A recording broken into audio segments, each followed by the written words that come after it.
Assalamualaikum warahmatullahi wabarakatuh. Salam sehat, salam sejahtera untuk kita semua.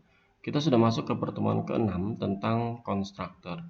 Jadi kita lanjut slide-nya. Nah, ini adalah konstruktor, inti-intinya ya, ada di sini.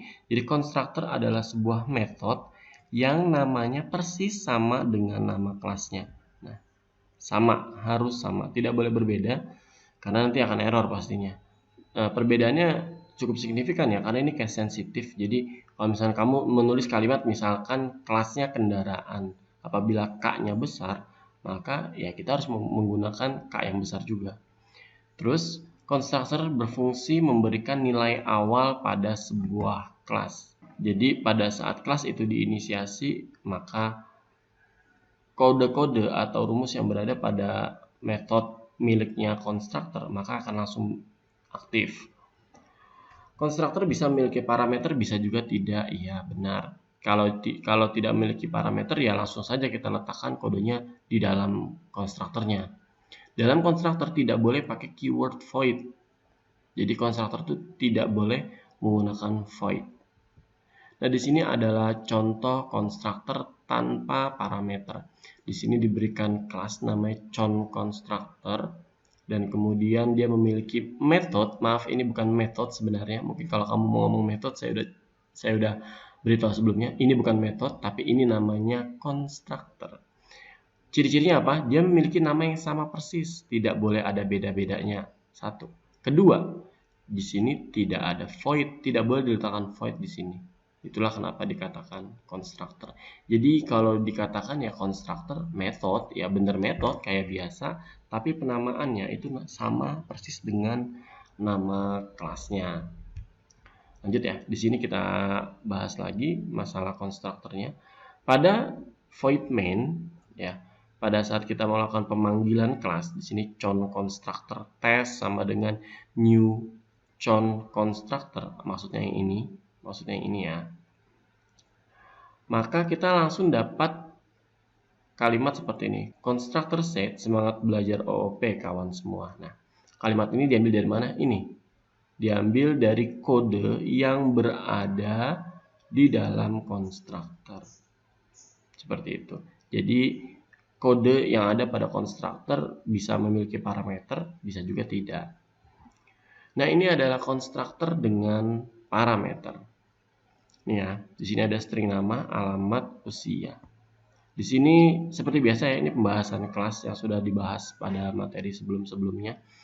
Di sini nama masuk ke dalam this nama yang diletakkan pada variabel milik kelas conConstructor. Begitu juga alamat dan usia.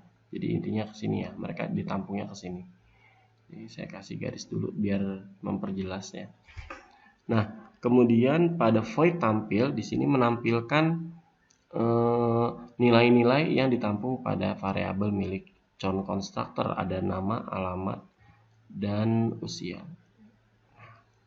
Lalu pada saat dijalankan pada void main, ketika kita menginisiasi conConstructor dash sama dengan new constructor Salman Tebet Utara 32, maka kalimat Salman ini akan langsung masuk ke dalam this nama, langsung ini. Tuh. Jadi langsung ya, ini panahnya sudah saya buat sebelumnya penjelasannya. Ini tuh alamat masuk ke sini, terus masuk ke sini dan seterusnya.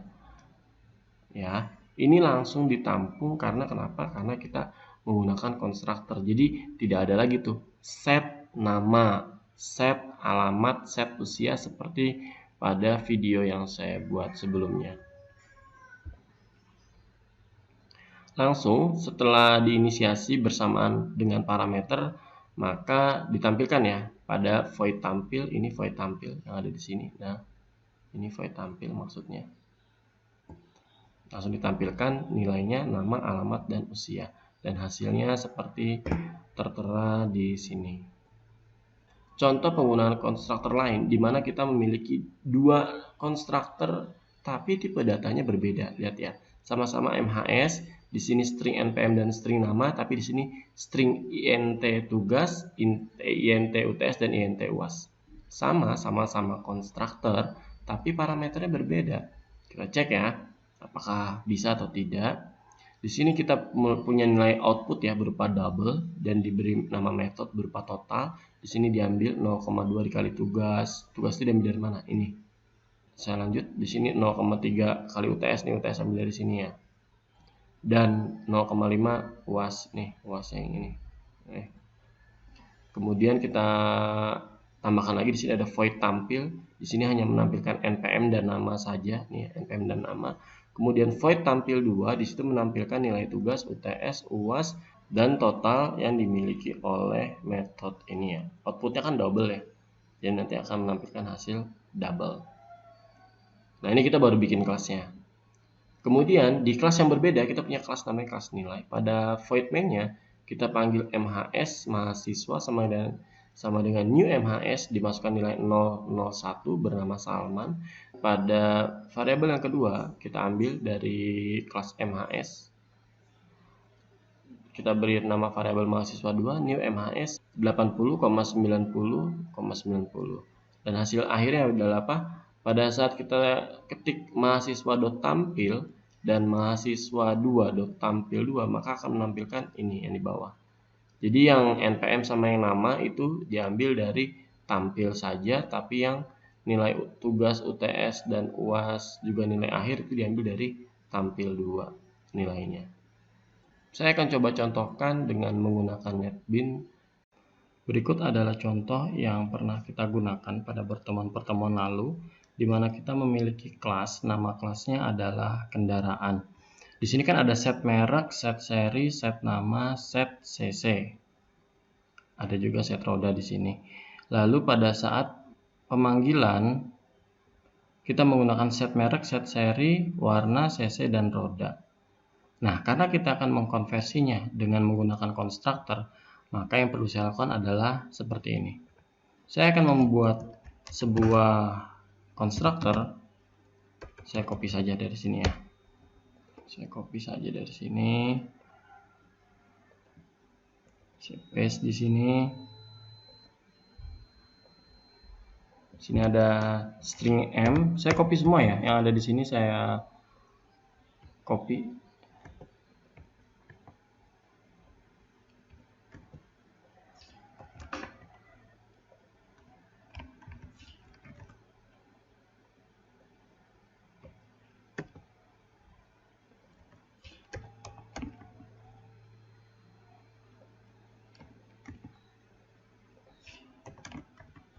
Kemudian ini semua saya hapus.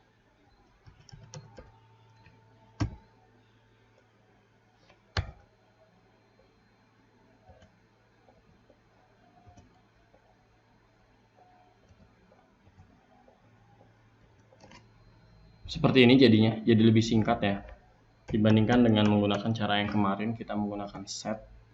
Lalu pada main-nya, pada void main-nya, saya simpan dulu. Pada void main-nya saya cukup melakukan hal seperti ini. Ini saya hapus-hapus yang tidak diperlukan.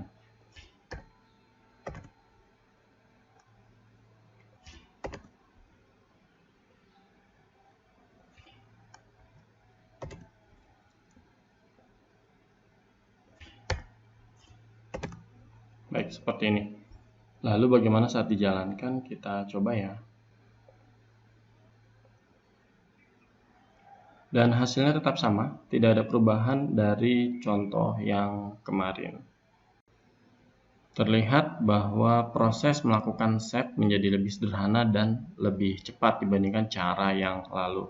Lihat, kita sudah menghemat beberapa baris kode, lebih efektif dan efisien. Terlihat pada saat kita melakukan set, ini dapat langsung dilakukan pada konstruktornya.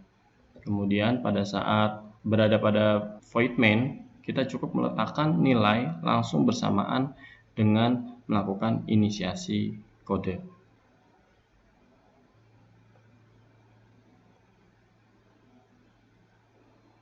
Demikian tutorial ini, semoga mudah dimengerti dan mudah dipahami. Dari saya, wassalamualaikum warahmatullahi wabarakatuh. Salam sehat, salam sejahtera. Tetap semangat kuliahnya. Terima kasih.